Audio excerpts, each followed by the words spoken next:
brightest heaven of invention. A kingdom for a stage, princes to act, and monarchs to behold the swelling scene. Then should the warlike Harry, like himself, assume the port of Mars, and at his heels, leashed in like hounds, should famine, sword, and fire crouch for employment. But pardon, gentles all, the flat, unraised spirits that have dared on this unworthy scaffold to bring forth so great an object. Can this cockpit hold the vasty fields of France? Or may we cram within this wood-no the very casks that did affright the air at Agincourt? Oh, pardon. Since a crooked figure may attest in little place 1,000,000, and let us, ciphers to this great account, on your imaginary forces work. Suppose within the girdle of these walls are now confined 2 mighty monarchies, whose high, upreared, and abutting fronts the perilous narrow ocean parts asunder. Piece out our imperfections with your thoughts. Into 1,000 parts divide one man, and make imaginary puissance. Think when we talk of horses that you see them, printing their proud hoofs in the receiving earth. For 'tis your thoughts that now must deck our kings, carry them here and there, jumping o'er times, turning the accomplishment of many years into an hourglass, for the which supply admit me chorus to this history, who, prologue-like, your humble patience pray, gently to hear, kindly to judge our play.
Doth His Majesty incline to it, or no? He seems indifferent, but I have made an offer to His Majesty upon our spiritual convocation, and in regard causes now at hand as touching France, to give a greater sum than ever at one time the clergy yet to his predecessors did part withal. How did this offer seem received, my lord?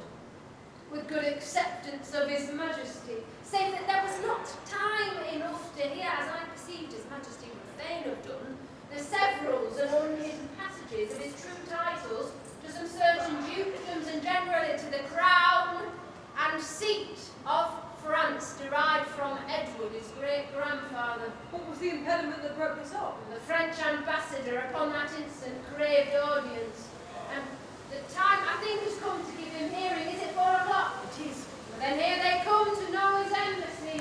The bride governor ready gets declared before the Frenchmen speak a word of it. My learned lord, we pray you to proceed and unfold why the law Salic they have in France, or should not, bar us in our claim. Take heed, my lord, how you inform our person, how you awake our sleeping sword of war, for never did two such kingdoms so contend without much fall of blood. Then hear me, gracious sovereign. There is no bar to make against your highness's claim to France, but this which they produce from Pharamond. No woman shall succeed in Salic land, and yet as clear as is the summer's sun, King Louis and his lineage all appear to hold in right and title of the female. So do the kings of France unto this day. May I with right and conscience make this claim? Listen upon my head, dread sovereign. For in the book of Numbers it is writ, when the man dies, let the inheritance descend unto the daughter. Oh, gracious Lord, stand for your own. Unwind your bloody flag. Go, dread Lord, to your great grandsire's tomb, from whom you claim. Invoke his warlike spirit. Your brother kings and monarchs of the earth do all expect that you should rouse yourself, as did the former lions of your blood. They know your grace hath cause and means and might. So have your highness. Never king of England had nobles richer or more loyal subjects. Oh, let their bodies follow, dread Lord, with blood, sword, and fire to win your right. You withal shall make all Gallia shake. Call in the messenger sent from the Dauphin. Now are we well resolved. And, by God's help and yours, the noble sinews of our power, France being ours, will bend it to our own. Lord, grateful peace. Now are we well prepared to know the pleasure of our dear cousin, the Dauphin, for we hear your greeting is from him, not from the king. Your Highness, lately sending into France, did claim some certain dukedoms, in the right of your great predecessor, King Edward III. In answer of which claim, the Prince our master says that you savor too much of your youth, and bids you be advised, there's naught in France that can be with a nimble galliard one. You cannot revel into dukedoms there. He therefore sends you meter for your spirit, this ton of treasure, and in lieu of this, desires you let the dukedoms that you claim hear no more from you. This the Dauphin speaks. What treasure, my lord?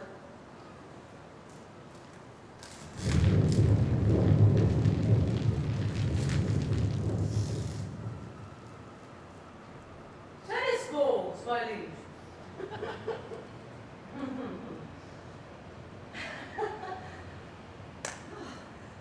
We are glad the Dauphin is so pleasant with us.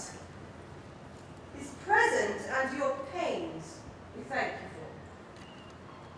for. When we have matched our rackets to these balls, we will, in France, by God's grace, play a set, shall strike his father's crown into the hazard. Tell him he hath made a match with such a wrangler that all the cause of France will be disturbed with chases.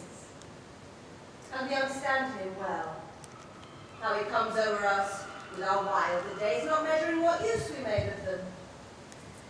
We never valued this poor seat of England, and therefore, living hence, did give ourselves to barbarous license.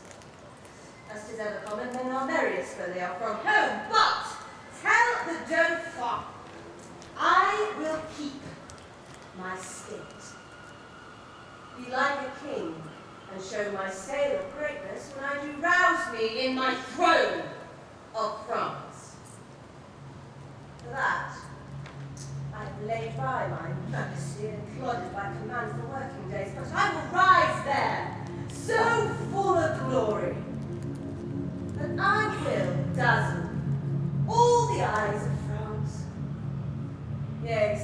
Dauphin aligned to look on us. And tell the pleasant prince this mock of his hath turned his Paris balls to gunstones, and his soul shall stand sore charged for the wasteful vengeance that shall fly with him.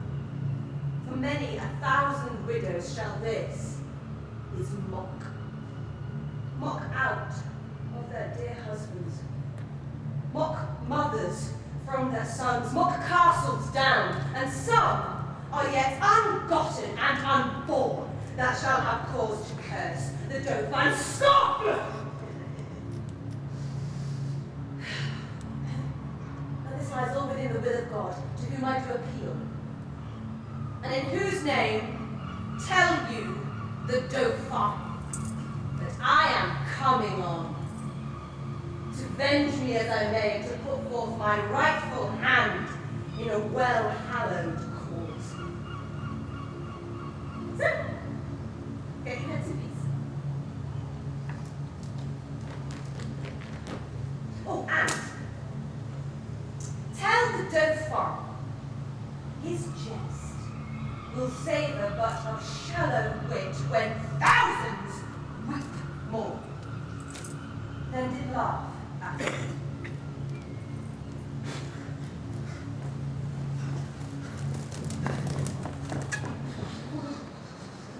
This was a merry message. We hope to make the sender blush at it. Therefore, my lords, omit no happy hour that may give furtherance to our expedition, for we have now no thought in us but France. Therefore, let every man now task his thought, that this fair action may on foot be brought.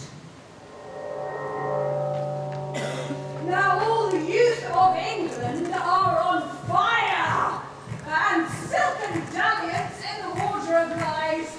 Now thrive the armourers, and honour's thought lies solely in the breast of every man. Perhaps its expectation in the air, and hides a sword from hilt unto the point, with crowns imperial, crowns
May. I will bestow a breakfast to make you two friends, and we'll be, all three, sworn brothers to France. Let it be so, good Corporal Nim. Faith, I shall live so long as I may, and when I cannot live any longer, I will do as I may. Corporal, it is certain that he is married to Nell quickly, and certainly she did you wrong. You were troth blight to her. I cannot tell. Things must be as they may. Men may sleep, they may have their throats about them at that time. Some say knives have edges. It must be as it may. There must be conclusions. Here comes ancient Pistol and his wife. Good Corporal, be patient here. Now, mine host, Pistol. Base tight. What calls thou me host? Now by this hand I swear I've sworn the term. Yet nor shall I now keep lodgers. No, by my troth, not long. For we cannot lodge and board a dozen or 14 gentlewomen that live honestly by the prick of their needles, or it'll be thought that we keep a bawdy house straight. Oh, hey. Well a day, lady. If he be not drawn now, we shall see wilful adultery and murder committed. Good Corporal, offer nothing here. Pish! Ah, pish for thee, Iceland dog, thou prickly cur of Iceland. Hey, good Corporal Nim, show thy valour. Put up your sword. Will you shove off and have you soulless? Oh, soulless, egregious dog, oh viper vile. I'm able to knock you indifferently well. If you go found me, Pistol, I'll scour you with my dagger. Oh! If you will walk off, I'll prick your guts a little. Oh, braggart vile, and damn this furious white. The grave doth gape, and doting death is near. Hear me what I say. He that strikes the first stroke, I'll run him up to the hilt, as I am a soldier. I'll cut thy throat, one time or another, in fair terms. That's the humour of it. Oh, hound of Crete, what thinkst thou my spouse to get? My host, Pistol, you must come to my master and you what's best. He is very sick and put to bed. Come, shall I make you two friends? You're paying the 8 shillings I wanted you betting. Base is the slave that pays. Corporal Nim, and now we'll be friends. Be friends. Or if thou will not, why then, be enemies with me too. I left the 8 shillings I wanted you betting. A noble shalt thou have and present pay. And little likewise shall I give to thee. Is not this just? Give me thy hand. I shall have thy noble. Then cash most justly paid. Well then, that's the humour of it.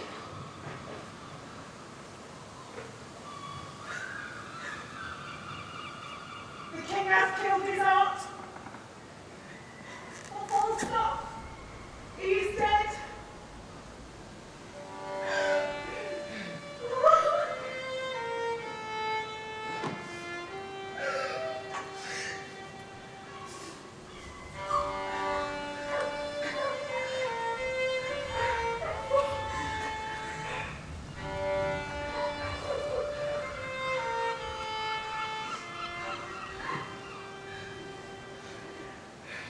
I will be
England, what mightst thou do, that honour would be due, were all thy children kind and natural?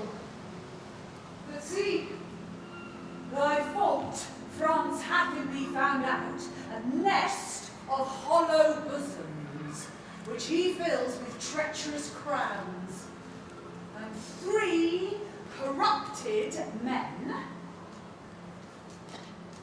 How for the guilt of France, oh, guilt indeed, confirmed conspiracy with fearful France, and by their hand this grace of kings must die. The sum is paid, the traitors are agreed, the king is set from London, and the scene is now transported, gentles, to Southampton. And thence to France shall we convey you safe, and bring you back, charming the narrow seas to give you gentle pass. For if we may, we'll not offend one's stomach with our play. Now sits the wind fair, and you will aboard. Ah, my lord of Cambridge, and my kind lord of Masham, and you, my gentle knight, give me your thoughts. Think you not that the powers we bear with us will cut their passage through the force of France? No doubt, my liege, if each man do his best. Ah, we doubt not that, since we are well persuaded. We carry not a heart with us from hence that grows not in a fair consent with us. Never was monarch better feared and loved than is your majesty. True, those that were your father's enemies have steeped their goals in honey and do serve you with hearts creative duty and of zeal. We therefore have great cause of thankfulness. And Exeter, enlarge the man committed yesterday that railed against our person. We consider it was excess of wine that set him on, and on his more advice we pardon him. Let him be punished! Sovereign, less example breed by his sufferance more of such a kind. Let us yet be merciful. So may your highness, and yet punished too. Sir, you show great mercy if you give him life after the taste of much correction. Alas, your too much love and care of me are heavy orisons against this poor wretch. If little faults proceeding on distemper shall not be winked at, how shall we stretch our eye when capital crimes, chewed, swallowed, and digested, are clear before us? No, we will yet enlarge that man. Now to our French causes. Who are the late commissioners? I won, my lord. Your highness bade me ask for it today. So did you me, my liege? And I, my royal sovereign. Then Richard, Earl of Cambridge, there is yours. They're yours, Lord Scroop of Masham. And this, Sir Grey, Knight of Northumberland, the same is yours. Breathe them, and know I know your worthiness.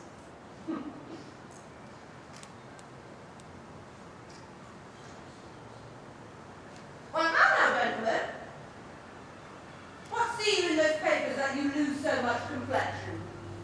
Look ye how they change their cheeks up in the... Why? What read you there that are so cowardly and chase your blood out of appearance? I do confess my fault, and to submit me to your highness's mercy, To which we all appeal. The mercy that was quick enough made by your own counsel is suppressed and killed. See you here, my English princes and peers, these English monsters! My Lord of Cambridge here have, for a few light crowns, lightly conspired and sworn unto the practices of France to kill us here in Hampton. To the which this knight hath likewise sworn. Oh, what do I say to thee, Lord Scroop? Thou that didst bear the key of all my counsels, that knewest the very bottom of my soul. Perfidious Lord, I will weep for thee. Our purposes not justly have discovered, and I repent my fault more than my death, which I beseech your highness to forgive. Then I want to pay the price for it. for me, the gold of France did not seduce, although I did admit it as a motive intrusive, the sooner to effect you intended. But God be thanked for prevention, with which I in sufferance heartily will rejoice, beseeching God and you to pardon me. Never did faithful subjects more rejoice at the discovery of most dangerous treason than I do at this hour. Joy over myself, prevented from a damned enterprise, my fault, but not my body pardon suffering. God quit you in his mercy.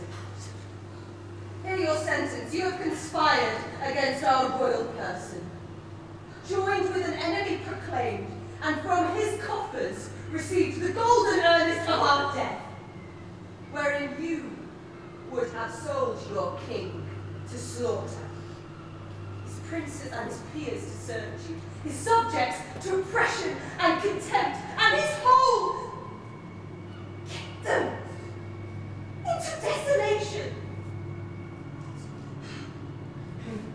Bad heads.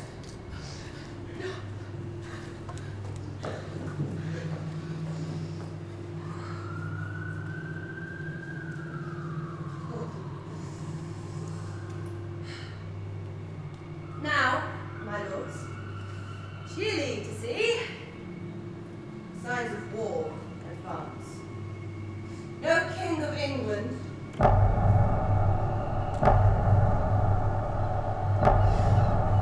not King of France.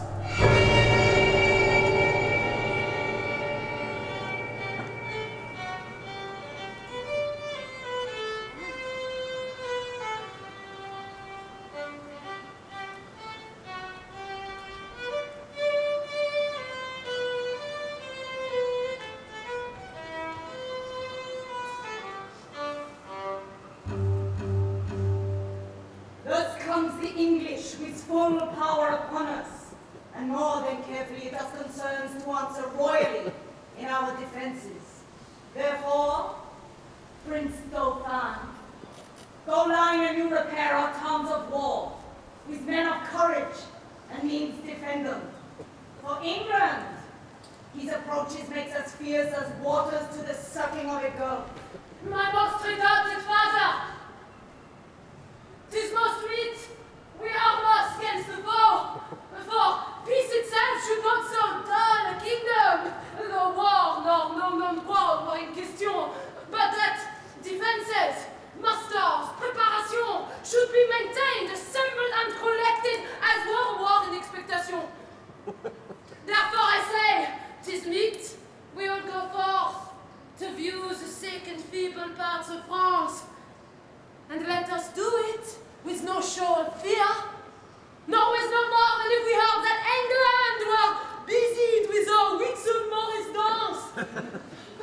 For my good liege, she is so idly kinged, her sceptre so fantastically borne by vain, giddy, shallow, humorous youth, that fear attends her not. Peace, Prince Dauphin, huh?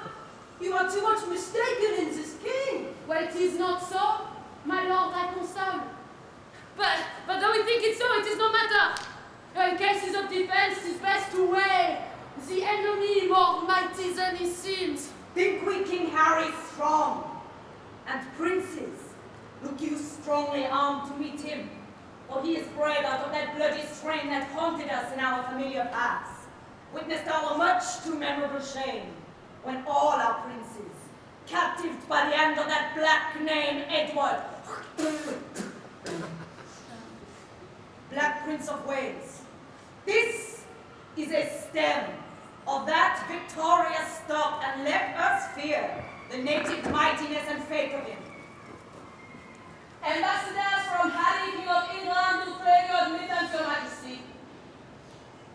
We shall give them present audience. Go and fetch them.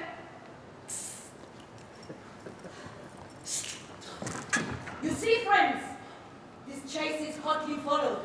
Turn head and stop pursuit, for coward dogs most spend their mouths when they seem to threaten, runs far before them. Good, my sovereign, take up the English short, and let them know of what a monarchy you are the head.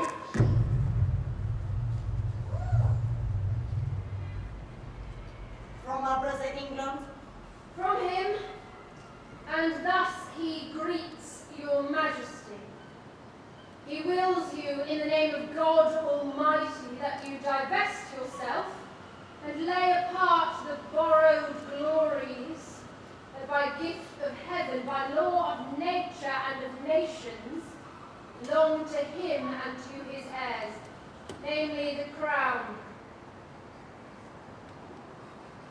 when you find him, evenly derived from his most famed of famous ancestors, Edward III, he bids you then resign your crown and kingdom indirectly held from him, the true and native challenger. Or else, what follows? Bloody constraint. For if you hide the crown even in your hearts, there will he rake for it. Therefore, in fierce tempest is he coming, in thunder and in earthquake, like a Jove, and bids you in the bowels of the Lord deliver up the crown. Take mercy on the poor souls, for whom this hungry war opens his vasty jaws, and on your head, turning the widow's tears, the orphan's cries, the dead men's blood, the pining maiden's groans, for husbands, fathers, and betrothed lovers, who shall be swallowed in this controversy. This is his claim, his threatening, and my message, unless the Dauphin be in presence here, to whom expressly I bring greeting to. For us, we will consider of this further. For the Dauphin, I stand here for him. What to him from England? Scorn and defiance, slight regard, contempt, and anything that may not misbecome the mighty sender doth he prize you at. Thus, says my king, if your father's highness do not grant of all demands at large, sweeter than bitter mock you sent his majesty, he'll call you to so hot an answer for it, that caves and roomy voltages of France shall chide your trespass in second accent of his ordinance. If my father render verdict, it is against my will, for I desire nothing but odds with England to that end, and matching to his youth and vanity, I did present him with the Paris balls. Make your Paris Louvre shake for it, were it the mistress court of mighty Europe. Be assured, you'll find a difference, as we, his subjects, have in wonder found between the promise of his greener days and these he masters now. Now he weighs time even to the utmost grain. That you shall read in your own losses if you stay in France. Tomorrow, you shall know our mind at full. Dispatch us with all speed, lest our king should come here himself to question our delay, for he is footed in this land already. You shall be soon dispatched with fair condition. A night is but a small breath, and little pause to answer matters of this consequence.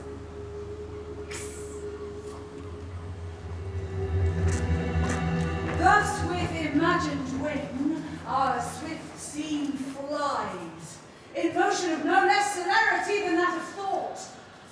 Suppose that you've seen the well-appointed king at Hampton Pier embark his royalty, and his brave fleet with silken streamers, the young Phoebus Famine. Play with your fancies, and in them behold, upon the hempen tackle, shipboys climbing. Hear the shrill whistle, which doth order give to sounds confused.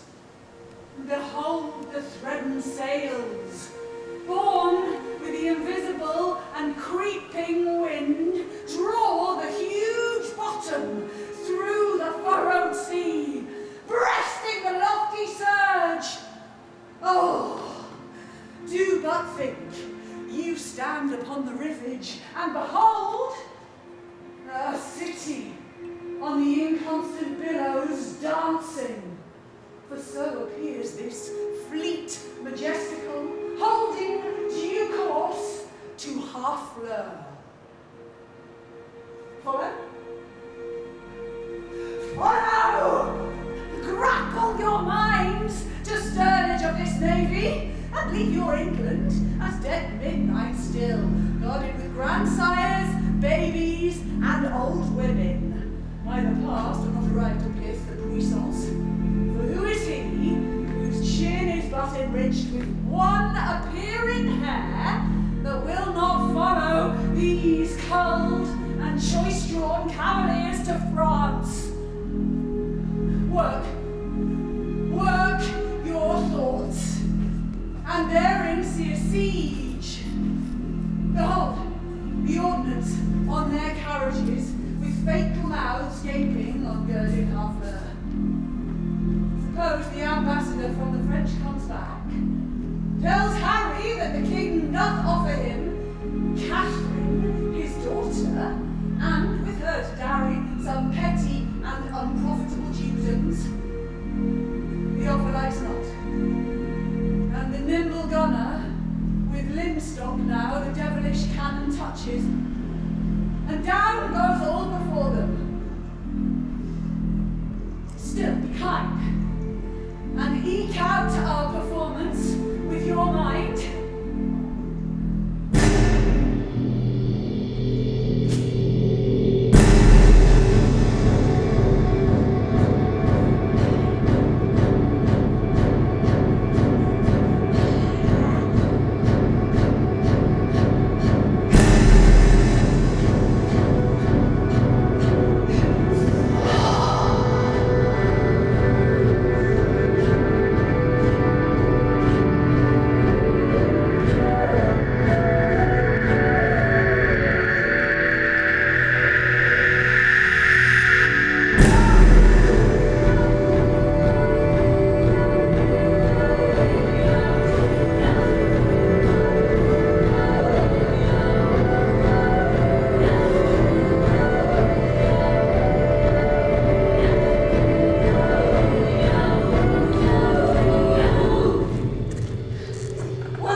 I should take from another's pocket to put into mine. I must leave them and seek some better service. Their villainy goes against my weak stomach, and therefore I must cast it up. Captain Fluellen, you must come present to the mines. The Duke of Gloucester would speak with you. To the mines? Tell you the Duke, it is not so good to come to the mines. For look you, the mines is not according to the disciplines of war. I think he will plough up all if there is not better direction. The Duke of Gloucester, to whom the order of the siege is given, is altogether directed by an Irishman, a very valiant gentleman in faith. It is Captain Macmorris, is it not? I think it be. By Cheshire, he is an ass as in the world. I will verify as much in his beard. Here he comes. How now, Captain Macmorris? Have you quit the mines? Have the pioneers given over? Oh, Christ, see me, yeah! The sail done, the work is give over, the trumpet sound and retreat. I swear by my hand and my father's soul, I could have blown up to town, so Christ save me, lad, in an hour! Captain Macmorris, will you vouchsafe me, look you, a few disputations with you as touching the direction of the military discipline? It is no time to discourse. The day is hot, and the weather and wars with the king and the dukes. It is no time to discourse. The town is besieged, and the trumpet goes to the breach of we talk. Christ do nothing. It's a shame for us all. It's a shame to stand still. Christ ain't that. Captain Macmorris, I think, look you, under your correction, there is not many of your nation. My nation? What is my nation? Who talks of my nation? It's a villain, and a bastard, and a rascal, and a knave. Who talks of my nation? I will cut off your head! Captain Fluellen, you will mistake each other. The town sounds a parley. Captain Macmorris, when there is no better opportunity to quiet, look you, I will be so bold as to tell you I know the disciplines of war, and there is an end.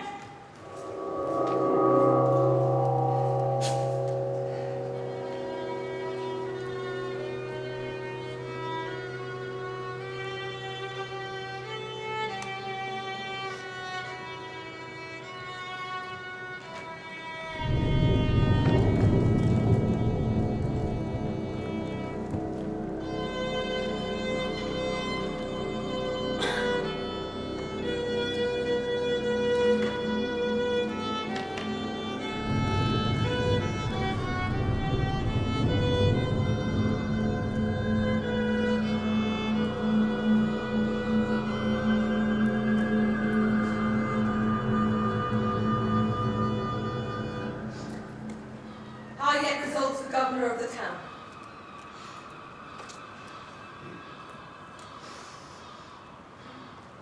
This is the latest parle, we will admit.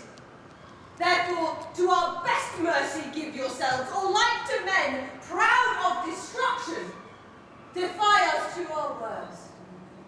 For as I am a soldier, a name that in my thoughts becomes me best, if I begin the battery once again, I will not leave the half-achieved Harfleur, till in her ashes she lie buried.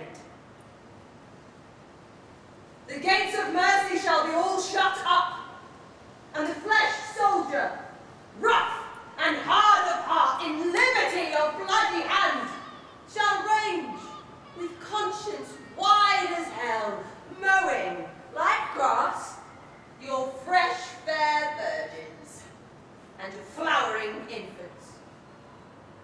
Therefore, you men of Harfleur, take pity of your town and of your people, whilst yet my soldiers are in my command. Whilst yet the cool and temperate wind of grace o'erblows the filthy and contagious clouds of heady murder, spoil, and villainy, if not why in a moment look to see the bland and bloody soldier with foul hands defile the locks of your shrill, shrieking daughters. Your fathers taken by the silver beards, and their most reverend heads dashed against the walls. Your naked infants spitted upon pikes, whilst the mad mothers howl their confusion. So what say you? Will you yield and this avoid? Or guilty in defence be thus destroyed? Our expectation has this day an end. The Dauphin, whom of succour we entreated, returns us that his powers are yet not ready for so great a siege. Therefore, great king, enter our gates, dispose of us and ours, for we no longer are defensible. Open your gates, come, Uncle Exeter. Go you and enter Harfleur, and there remain. Fortify it strongly against the French. Use mercy to them all. Tonight in Harfleur we will be your guest. Tomorrow, for the march, are we addressed.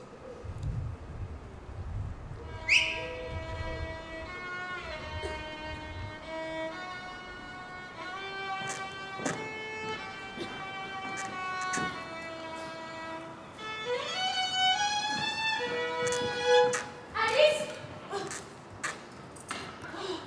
tu as été en Angleterre et tu parles bien le langage. On le trouve là. Je te prie, m'enseigner. Il faut que j'apprenne à parler. Comment appelez-vous la main en anglais? La main? Oui. Allez appeler the hand. The hand. Et les doigts? Les doigts, mais il faut chevalier les doigts. Je pense qu'ils sont appelés the fingers. Oui, the fingers. La main, the hand, les doigts, the fingers. Ah, je pense que je suis le bon écolier. J'ai gagné 2 mots d'anglais uniquement. Comment appelez-vous les ongles? Les ongles, nous les appelons des nails. Des nails. Écoutez, dites-moi si je parle bien. The hand, the fingers, the nails. Oui, c'est bien dit, madame, et un enfant en voix. Dites-moi l'endroit pour le bras. The arm. The arm. Et le coude? The elbow. The elbow. Je m'en fais la répétition de tous les mots que vous m'avez appris dès à présent. Il est tout facile, madame, comme je pense. Excusez-moi, Alice, écoutez. The hand, the fingers, the nails. The arm, the bilbo. The elbow, madame. Oh mon Dieu, je m'en oublie. The elbow. Comment appelez-vous le col? The neck. The neck. Et le menton? The chin. The chin. Le col? The neck. Le menton? The chin. Oui, sans problème. On voudrait vous prononcer le mot aux étoiles, le natif en terre. Je ne doute point d'apprendre par la grâce de Dieu en peu de temps. Comment appelez-vous le pied et la robe? Ah, the foot. Et de coude. De foot et de coude? Non, mais ce sont mots de son mauvais. Et non pour les dames d'honneur, tu sais. Néanmoins, je réciterai une autre fois ma leçon ensemble. The hand, the fingers, the nails, the arm, the elbow, the neck, le menton, chin, le foot et le coude. Mais ça va, madame? Ah, c'est assez pour une fois. Allons-nous à dîner.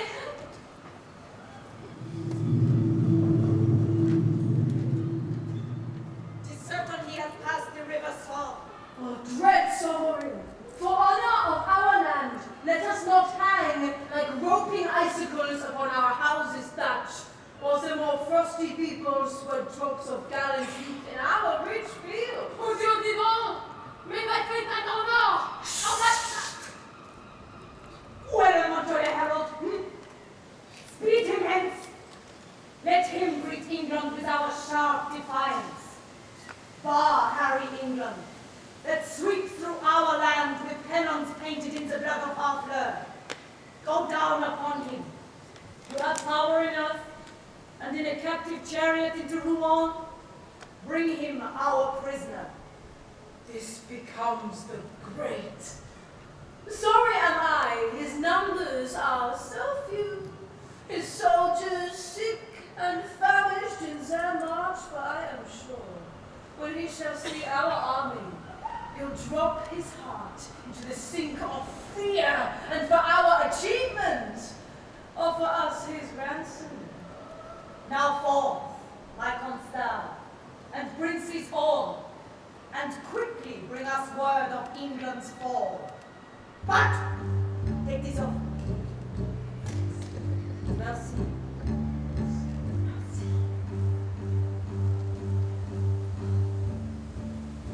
Ah, the jacket.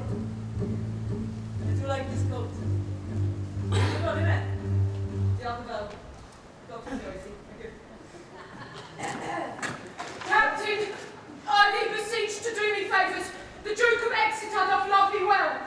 Aye, I praise God. And I have merited some love at his hand. Bardolph, a soldier, firm and sound of heart, and of buxom valour, have by cruel fate and giddy fortunes, furious, fickle wheel, that God is blind, that stands upon the rolling restless stone, is lately Bardolph's foe, and frowns on him, for he hath stolen a pax and hanged must be, a damned death. Let gallows gape the dog, let man go free, and let not hemp his windpipe suffocate. But Exeter have given the doom of death for packs of little price. Therefore go speak. The Duke will hear thy voice. Speak, Captain, for his life, and I will thee requite. Ancient pistol, I do partly understand your meaning. Why then, I rejoice, therefore. Oh, Certainly, ancient, it is not a thing to rejoice at. For if, look you, he were my brother, I would desire the Duke to use his good pleasure and put him to execution. But discipline ought to be used. die and be damned, and fig out for thy friendship. It is well. The fig of Spain. Very good.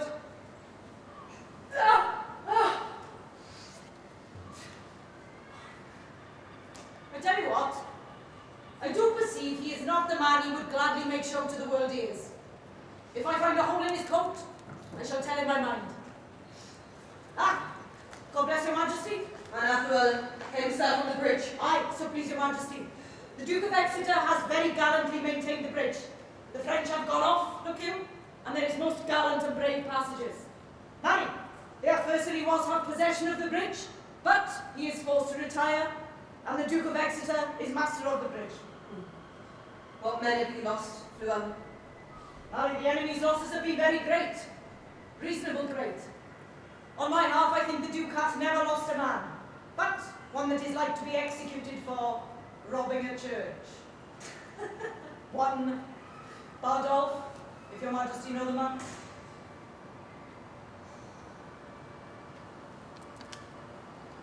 Didst thou say Bardolph?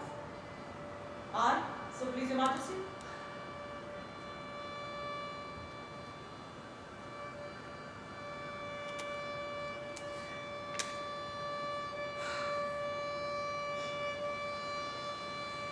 We will have all such offenders so cut off. And we give express charge in our marches through the country there be nothing compelled from the villages, nothing taken but paid for, none of the French upbraided or abused in disdainful language. For when lenity and cruelty play for a kingdom, the gentle gangster is the soonest winner. You know me by thy habit, Well, then I know thee. What shall I know of thee? my master's mind. Unfold it. Thus says my king, says thou I of we did seem dead, we did but sleep. Advantage is a better soldier than rashness. Bid him consider of his ransom, which must proportion the losses we have borne, the subjects we have lost, the disgrace we have digested. For our losses, his own person, kneeling at our feet, a weak and worthless satisfaction. So much my majesty and king, so much my office. What is thy name? Montjoy. Thou dost thy office fairly, Montjoy. Turn thee back and tell thy king I do not seek him now, but could be willing to march on to Calais without impeachment. I say the truth, though 'tis no reason to confess so much unto an enemy of craft and vantage. My people are with sickness much enfeebled, my numbers are lessened. And as few I have almost no better than so many French, who when they were in health, Harold, I tell thee, I thought upon one pair of English legs did march 3 Frenchmen. Yet forgive me, God, that I do brag thus. Go, tell thy master, here I am. My ransom is this frail and worthless trunk. My army but a weak and sickly guard, yet God before tell him, we will come on. We will your tawny ground with your red blood discolour. And so much your fairly well. The sum of all our answer is but this. We would not seek a battle as we are, nor as we are, we say we will not shun it. So go tell your master. I shall be the loss of. Thanks, your highness. We are in God's hands now. March to the bridge!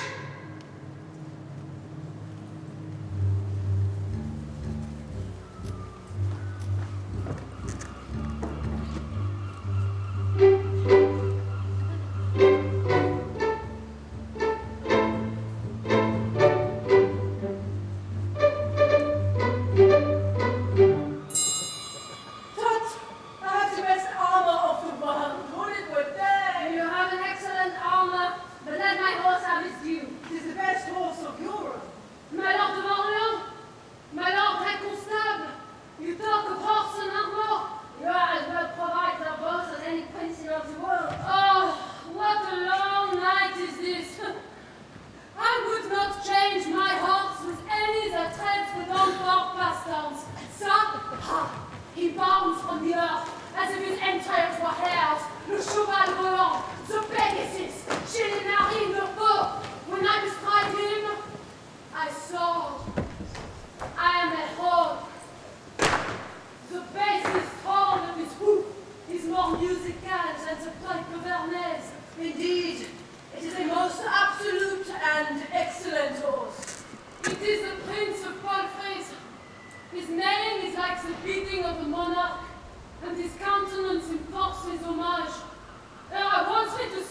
fills the wide vessel of the universe. From camp to camp, through the foul boom of night, the hum of either army stilling sounds, that the fixed sentinels almost receive the secret whispers of each other's watch. Fire answers fire, and through their paly flames each battle sees the other's umbered face. Steed threatens steed in high and boastful neighs, piercing the knight's dull ear, and in the tents the armourers, accomplishing the knights with busy hammers closing rivets up, give dreadful note of preparation. The country cocks do crow, the clocks do toll, and the third hour of drowsy morning name. Proud of their numbers and secure in soul, the confident and over-lusty French do the low-rated English play at dice, and chide the crippled tardy-gated knight, who like a foul and ugly witch doth limp so tediously away. The poor condemned English, like sacrifices by their watchful fires, sit patiently and inly ruminate the morning's danger. Oh, now, who will behold the royal captain of this ruined band, walking from watch to watch, from tent to tent? Let him cry praise and glory on his head. For forth he goes and visits all his host, who bids them good morrow with a modest smile, and calls them brothers, friends, and countrymen. A largesse universal like the sun, his liberal eye doth give to everyone, thawing cold fear, but mean and gentle all, behold, as may unworthiness define, a little touch of Harry in the night. Lend me thy cloak, Offord, and commend me to the princes in our camp. I shall, my liege. For the dawn breaks, and not like the morning that breaks yonder. I think it is. Yet we have no great cause to desire the approach of day. See yonder the beginning of the day, but I think we'll never see the end of it. Who goes there? Friend, Under what captain serve you? under Westmorland.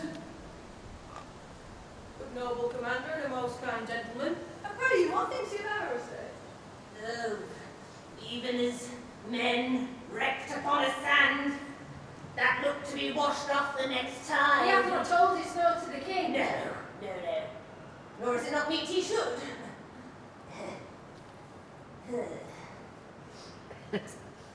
I think the king is but a man, as I am. You know, the violet smells to him as it does to me. His ceremonies laid by in his nakedness, he appears but a man. Therefore he must see reason of fears, as we do. If within reason no man should possess him with any appearance of fear, lest he by showing it should dishearten his army. He may show what outward courage he will, but I believe as cold a night as 'tis, he could wish himself in Thames up to the neck. And I would he were, and I'd buy him. I would. He were here alone. So should he be sure to be ransomed, and many a poor man's wife saved. I dare not say you wish him here alone. I could not die anywhere so contented as in the king's company. His cause being just, and his quarrel honourable. It's more than we know. Aye, and more than we should seek after. If his cause be wrong, our obedience to the king wipes the crime of it out of us. But if the cause be not good, the king himself hath a heavy reckoning to make. When all those legs and arms and heads, chopped off in battle, joined together at the latter day, cry on, we died at such a place. Some swearing, some crying for a surgeon, some upon their wives left poor behind them, some on the deck stale, some upon their children rawly left. I'm feared there are few die well that die in battle. How can you charitably dispose of anything Son is your argument now. If these men do not die well, there'll be a black matter for the king that led them to it. The king is not bound to answer the particular endings of his soldiers. For they purpose not their death when they purpose their services. Every subject's duty is the king's, but every subject's soul is his own. To certain, every man that die ill, deal upon his own head. The king had not to answer it. But I do not desire he should answer for me, and yet I determined to fight lustily for him. I myself heard the king say he should not be ransomed. Aye, he said so, to make us fight cheerfully. But when our throats are cut, he may be ransomed and we're never wiser. Well, if I live to see it, I shall ne'er trust his word hereafter. You pay him then! That's a perilous shot out of an elder gun. That's a poor and private displeasure can do against a monarch. He may as well go about to turn the sun to ice with fanning in his face with a peacock's feather. You'll never trust his word after come. 'Tis a foolish saying. Your reproof is something too round. I should be angry with you if the time were convenient. Let it be a quarrel between us then, if you live.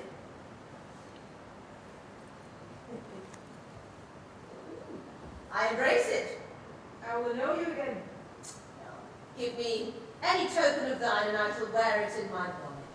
Here's my glove. Give me another of thine. There. Ever thou come to me after tomorrow, I'll take thee a box over the ear. Well, I will, and I'll do it in the king's company. Keep thy word. Very well.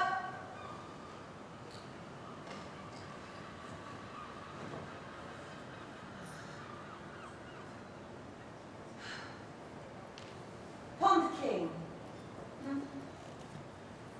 let us, our lives, our souls, our debts, our careful wives, our children, and our sins, all lay on the king. We must bear all.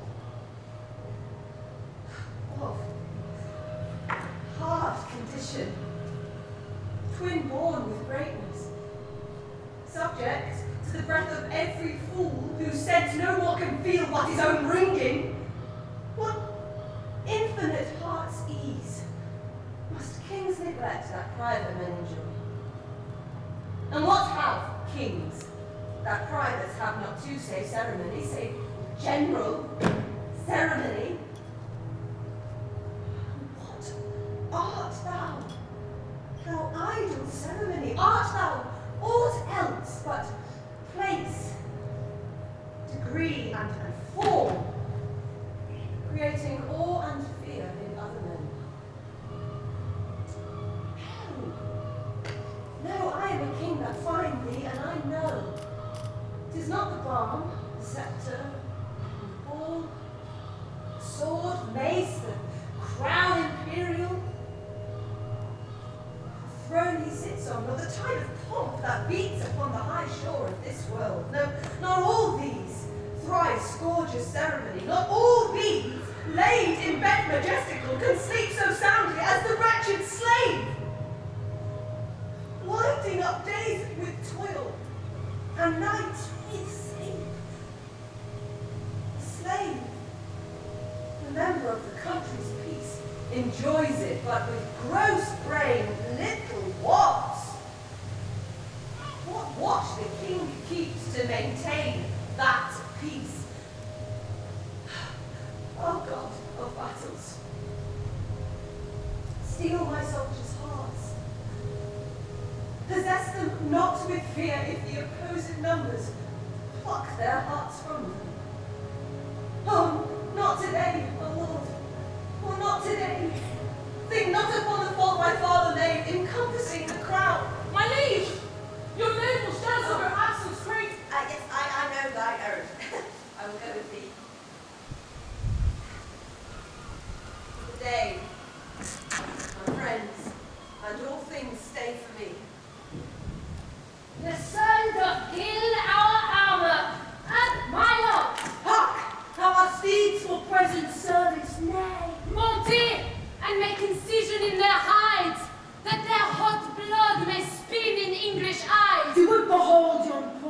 starved band, and our fair show shall suck away their souls, leaving them with the shales and husks of men. They have said their prayers, and they stay for death. Shall we go send them dinners and fresh suits, and give their fasting horses provender, and after fight with them? I stayed for my God.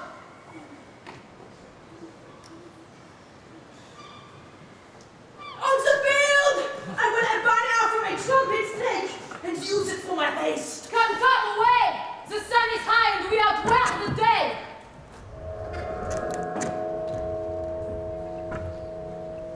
Where's the king? The king himself hath rode to view their battle. Fighting men, they have full 300,000. That's 5-1.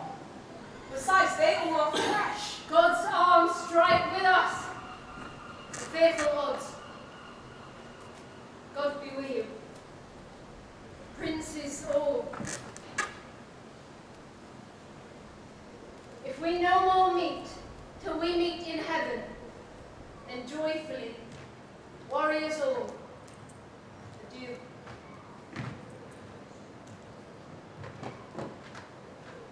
Oh, that we now had here. Not 1/10,000 of those men in England that do no work today. What's he that wishes so? My cousin? Westmorland? No. My good cousin, if we are marked to die, we are enough to do our country loss, and if to live, the fewer men, the greater share of honour. By Jove! I am not covetous for gold, but if it be a sin to covet honour, I am the most offending soul alive. No, faith, my good cousin, wish not a man from England. God's peace, I would not lose so great an honour as one man more methinks would share from me. For the best hope I have. Oh, do not wish one more, rather proclaim it, Westmorland, through my host, that he which hath no stomach to this fight, let him depart. Who would not die in that man's company that fears his fellowship to die with us? This day is called the Feast of Crispian.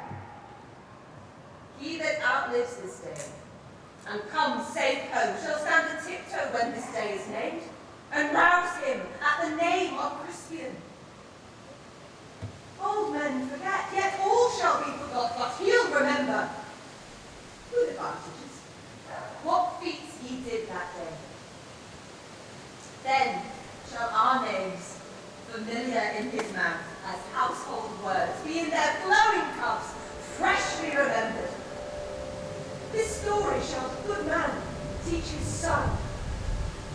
And Crispian shall never by from this day to the ending of the world, but we in it shall be remembered. We few, we happy few, we band of brothers, but he today that sheds his blood with me shall be my brother. Be he ne'er so vile, this day shall gentle his condition, and gentlemen in England now abed shall think themselves accursed they were not here, and hold their manhood's cheek whilst any speaks that fought with us upon St. Crispin's day. All things are ready if our minds be so. You know your places. God be with you all.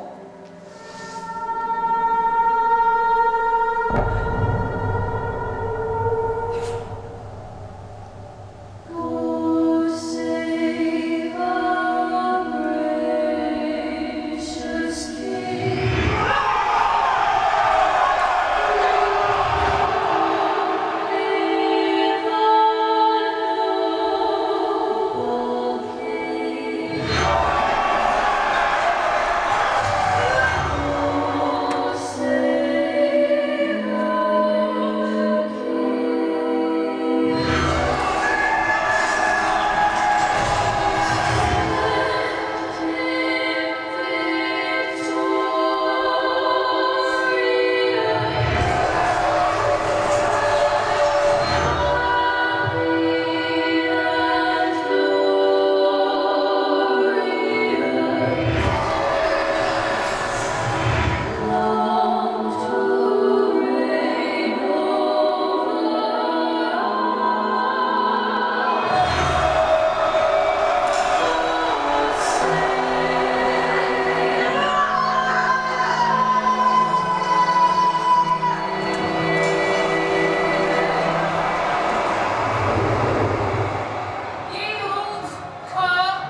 content, d'honneur, la liberté, la franchise.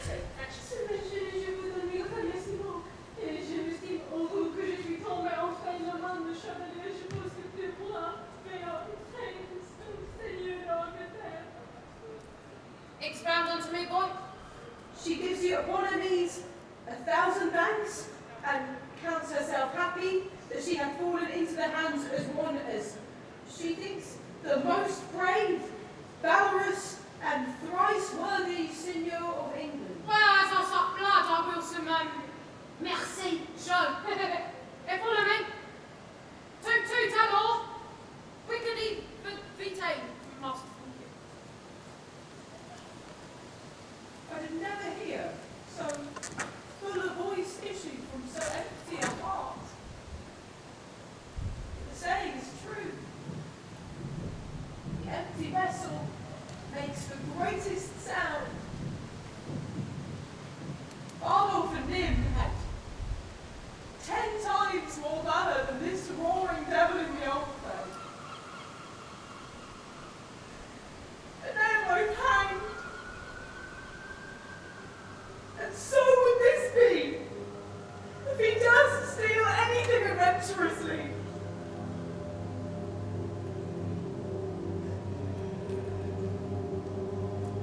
I must stay with the lackeys, with the luggage of our camp. The French might have good prey of us if they knew of it. There is none to guard it but boys.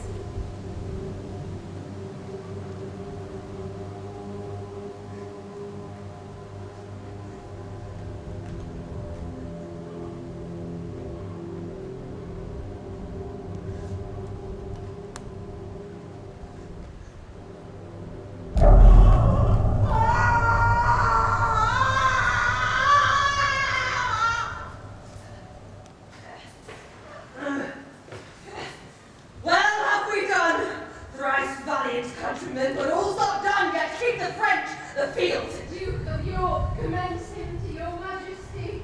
Oh, lives he, good uncle. Thrice within this hour I saw him down, and thrice up again and fighting. From helmet to the spur, all blood he was. In which array, brave soldier, doth he lie, larding with plague?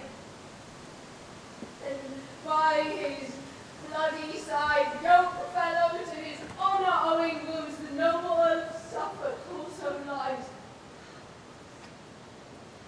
Suffolk first died, and York, though handled over, comes to him where in gore he lay steeped, and takes him by the beard, kisses the gashes which bloodily born across his face, and cries, "Tarry, dear cousin Suffolk! Thy soul shall thine keep company to heaven." And so he threw his wounded arm over Suffolk's neck, and kissed his lips. So spouses to death. Blood. He sealed the testament of noble and love. Pity, sweet manner of it, forced those waters from me which I would have stopped. But I had not so much of man in me, and all my mother came into mine eyes and gave me up to tears. I blame you not. For upon hearing this, I must perforce compound with mistful eyes, or they will issue too. But hark, what is that new alarm saying? No! The French have reinforced their scattered men. That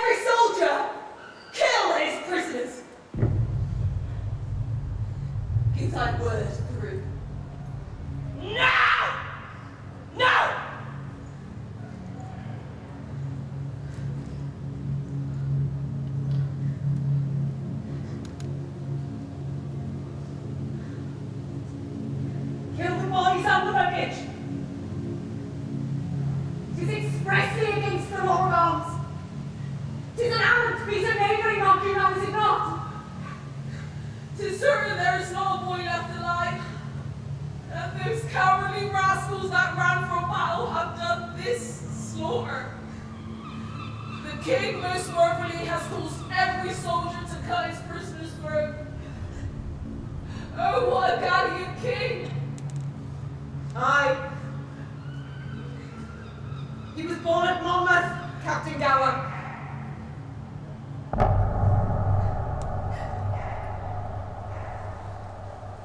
What call you the name of the town where Alexander the Big was born? Alexander the Great. Why is big not great? The big, or the great, or the huge, or the mighty, or the magnanimous, are all of one reckoning. Save the phrase is a little variation.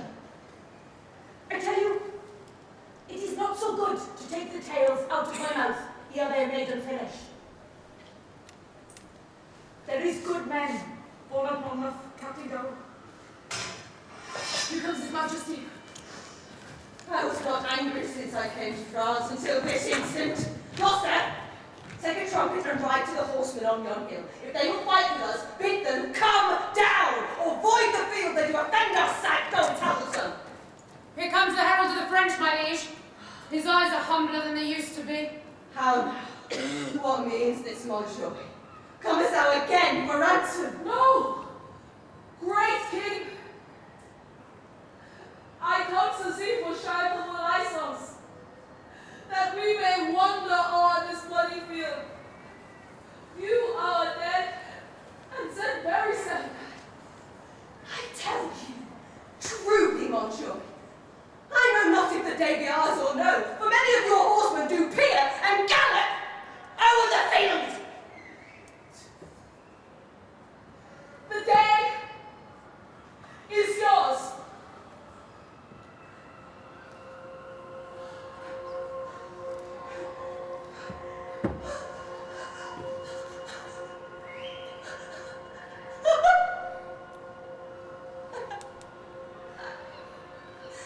Praise be God!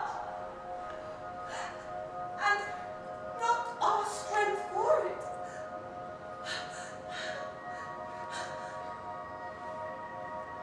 What is this castle called that stands hard by? Say call it Agincourt. Then we will call this the Field of Agincourt. Fought on the day of Crispin.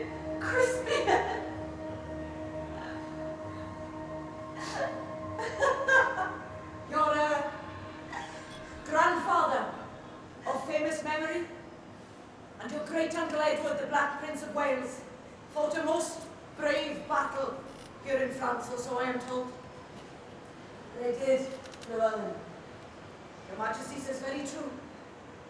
And if your Majesty is remembered of it, the Welshmen did a good service in a garden where leeks did grow, wherein there leeks in a Monmouth cats, which your Majesty know to this hour is a most honourable badge of the service.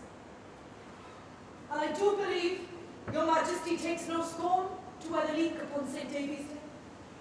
I wear it for memorable honour, for I am Welsh, you know, and country. All the watering wine could not wash your Majesty's Welsh blood out of your body. Preserve it, as long as it pleases His Majesty and His Grace too. Thanks, good my countryman. My Jesus, I am your countryman. I cannot pronounce it. I will tell it to all the world.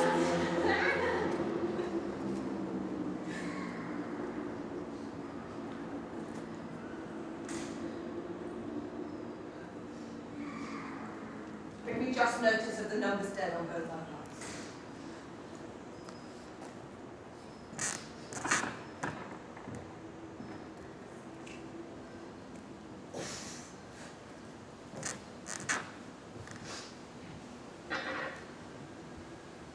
Soldier! Why wearest thou that glove in your cap? If it please your Majesty, 'tis the gage upon that I should find withal. If he be alive, An Englishman. if it please your Majesty, a a rascal that swaggered with me last night, who, if alive, and never dared to challenge this glove, I have promised to take him a box over the ear. What thinkest that, Captain Fluellen? Is it just this soldier keeps his oath? He is a craven and a villain else in my conscience, so please your majesty. It may be his enemy is a gentleman of great sort.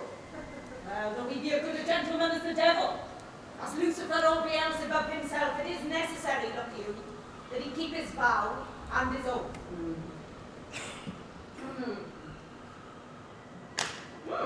Then give me your glove, soldier. For 'twas I that thou indeed did promise to strike. Oh, and so please your majesty, let his neck answer for it, huh? How shall you make me satisfaction? All offences, my lord, come from the heart. Never come any from mine that might offend your majesty. Was ourself thou didst abuse? Your majesty came not like yourself. You appeared to me but as a common man, witness the night your garments, your lowliness. I beseech you take off your own coat and not mine, Patrick, but as a tucky for make no offence, therefore I beseech your highness pardon me. My brother Gloucester, take this glove and fill it with crowns and give it to this fellow. Oh, and Captain, you must needs be friends with him. This fellow has metal enough in his belly. Hold! There is 12 pence for you. Huh? I'll none of your money. Ah, it is meant with a goodwill, I can tell you. It will serve to mend your shoes. For your shoes is not so good. On Exeter are the dead numbered. Here is the number of the slaughtered French.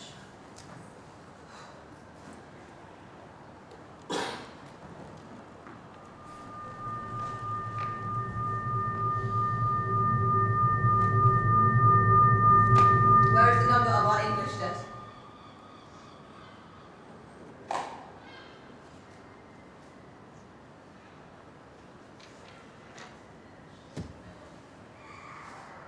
Edward, the Earl of Suffolk, Duke of York, Richard Ketney, Lady Gam, Esquire, and none else of name. And of all men but 25. Oh God! Thy arm was here, and not to us, but to thy arm alone, ascribe we all. Take it, God, for it is none but thine. Come, go we in procession to the village, and let it be death proclaimed through our host to boast of this, or take that praise from him, which is his only. Do we all holy rites, let there be sung non nobis, and Deum, the dead with charity enclosed in clay, and then to Calais, and to England then, when there from France arrived more happy men.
empty-mouthed sea, which, like a mighty whiffler for the king, seems to prepare his way.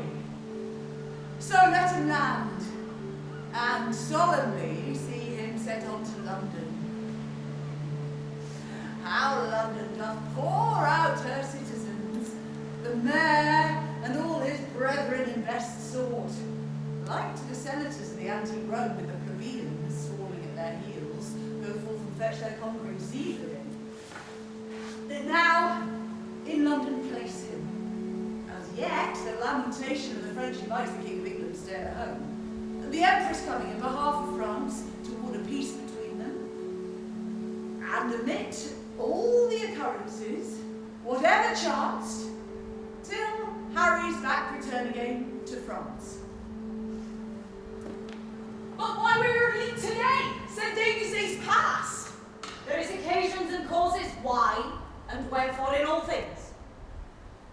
I will tell you, as one my friend, Captain Gower. The rascally, scold, beggary, lousy, pragging knave pistol, look you now, of no merit. He has come to me yesterday, and brings me bread and salt, and bid me, look you, eat my leek. 'Twas in a place where I could breed no contention with him, but I will be so bold as to wear it in my coat until I see him once again, and then will I tell him a little piece of my mind. Oh. Why here he comes, swelling like a turkey cock. 'Tis no matter for his swellings nor his turkey cocks. God bless you, ancient pistol. Scurvy, lousy knave, God bless you. Ah! What thou bedlam? What dost thou thirst, base Trojans, and we fold up Parker's fatal web? Hence, I'm qualmish at the smell of leek. Oh, I beseech you heartily, scurvy, lousy knave, and my desires, and my requests, and my petitions to eat, look you, this leek, because, look you do not love it, nor do your affections, nor your appetites, nor your digestions do not agree with it. Therefore, I would desire you to eat it. Not for Cadwallader and all his goats. Oh, there is a goat for you. Will you be so good, Scott knave, as eat it?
our most fair and princely cousin Katherine.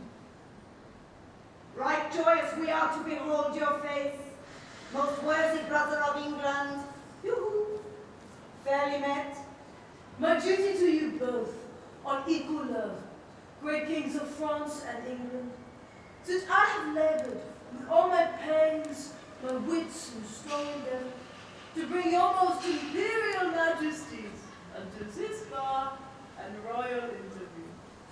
What wrong or what impediment there is, was it the naked, poor, and mangled peace, the nurse of arts and joyful words, should not in this best garden of the world, a fertile forest, put up a lovely facade?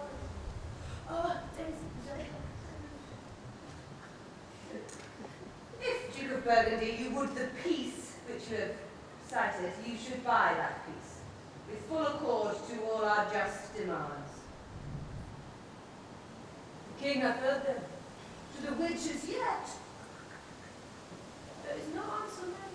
Well then, the peace which you have also urged lies in his answer. I have but with a cursory eye o'erglanced the article. Come! We shall certainly pass and accept our peremptory answer. Brother, we shall go. We'll go with the king on first. Yet, leave our cousin Katherine here with us. She is our capital demand, comprised within the forerank of our articles.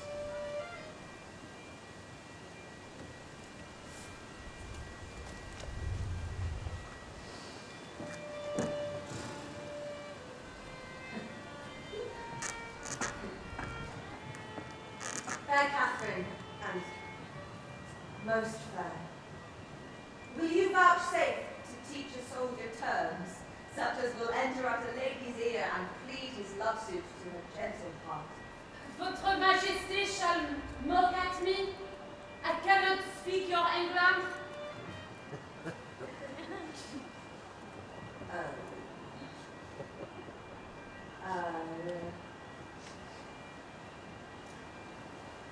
Fair Katherine, if you will love me with your French heart, I will be glad to hear you confess it brokenly with your English tongue. Do you like me, Kate? Pardonnez-moi. I cannot tell what is like me. An angel is like you, Kate, and you are like an angel. Oh mon Dieu! Les langues des hommes sont pleines de tromperies. What says she? That the tongues of men are full of deceit. Oui, that the tongues of the man is full of deceits. Well, the princess is a better Englishwoman. In faith, Kate, my wooing is fit for thy understanding. But before God, I speak to thee, plain soldier. A fair face will wither. A full eye will wax hollow. But a good heart, Kate, is the sun and the moon. Or rather, the sun and not the moon, for it shines bright and never changes. If you will have such a one, take me, and take me, take a soldier. Take a soldier, take a king. Is it possible that I should love the enemy of France? Oh. No. It's not possible you should love the enemy of France, Kate. But in loving me, you should love the friend of France. For I love France so well, I will not part with a village of it. I will have it all mine. And when France is mine, I am yours. By mine honour, Kate, in true English, I love thee. By which honour I dare not swear thou lovest me, but my blood begins to flatter me that thou dust. So, put off your maiden blushes, take me by the hand and say, Harry of England, I am thine. Come, thy answer. That is as it shall please le roi, mon père.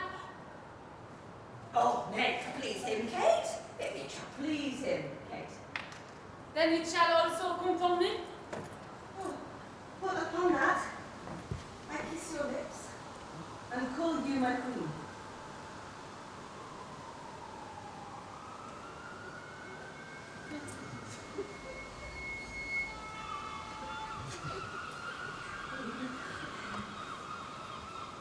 You have witchcraft in your lips, Kate.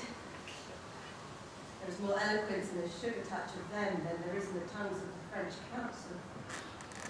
Oh, but here comes your father. Now, do I have my brother's consent? Shall Kate be my wife? So please you, the king hath consented on all terms of reason. Well then, I pray you in love and dear alliance, give me your daughter.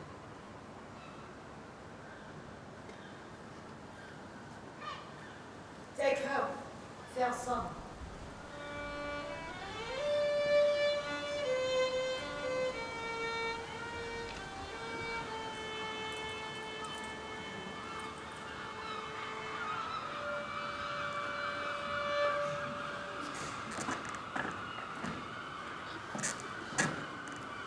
Bloody English. Thus far, with rough and all unable pen, our bending author hath pursued the story. In little room, confining mighty men, mangling by starts the full course of their glory. Small time, but in that small, most greatly lived this star of England. Fortune made his sword, by which the world's best garden he achieved, and of it made his son imperial lord. Henry the Sixth.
I give my arm for a grope. I give my leg for a grope.